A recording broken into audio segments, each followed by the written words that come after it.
ল'ৰা ছোৱালীবিলাক বহুত ধুনীয়া ধুনীয়া স্কুলত পঢ়ে দেখিছানে নাই? দেখিছো। তোমালোকে এনেকুৱা স্কুলত পঢ়িব লগা হয় হয়নে? বেয়া লাগে নেকি কেতিয়াবা? নালাগে। মায়ে কয় যে সৰু স্কুলত পঢ়িয়ে ডাঙৰ মানুহ হয় নেকি? আৰু যিবোৰ মানে ধনী তেওঁলোকে মানে অকমান বেছি লেবেল দেখায়তো, মানে অকমান মানে পঢ়াৰ প্ৰতি অকমান হেৰি দেখায়তো, তেওঁলোকে মানে প্ৰতিভাবোৰ বেছি বাঢ়ি যায় আৰু তেওঁলোকে পিছত পাৰিম বুলি নোৱা হৈ যায়। মানে এইখন স্কুলত পঢ়িও তুমি ডাঙৰ মানুহ হ'ব পাৰিবা? পাৰিম। নিশ্চয় বিশ্বাস আছে। আৰু ফেন নাই স্কুলত, গৰম দিনত তোমালোকৰ আমনি লাগে নেকি? নালাগে। এনেকে পঢ়িছা? এইফালে বতাহ আহি থাকেতো। বতাহ আহি থাকে। টিভি চোৱা নে কেতিয়াবা?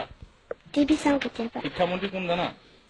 শিক্ষামন্ত্ৰী হিমন্ত বিশ্ব শৰ্মা ন? কিবা কবা নেকি হিমন্ত বিশ্ব শৰ্মাক এতিয়া তোমাৰ স্কুলৰ পৰা যে স্কুলৰ আমাৰ ঘৰটো লাগে, স্কুলৰ ব্যৱস্থা লাগে, আধুনিক ব্যৱস্থাটো লাগে, কিবা কবা নেকি? কোৱা, শুনিব, তুমি ক'লে শুনি যাব এতিয়া। আচলতে আমাৰ স্কুলখন ভালদৰে বনাবলৈ অকমান হেৰি দিব লাগে, ব্যৱস্থা দিব লাগে, আৰু আমাৰ স্কুলখন পৰিপাটি কৰিব লাগে। ছাৰহঁতে ভালকে পঢ়ায়? পঢ়ায়।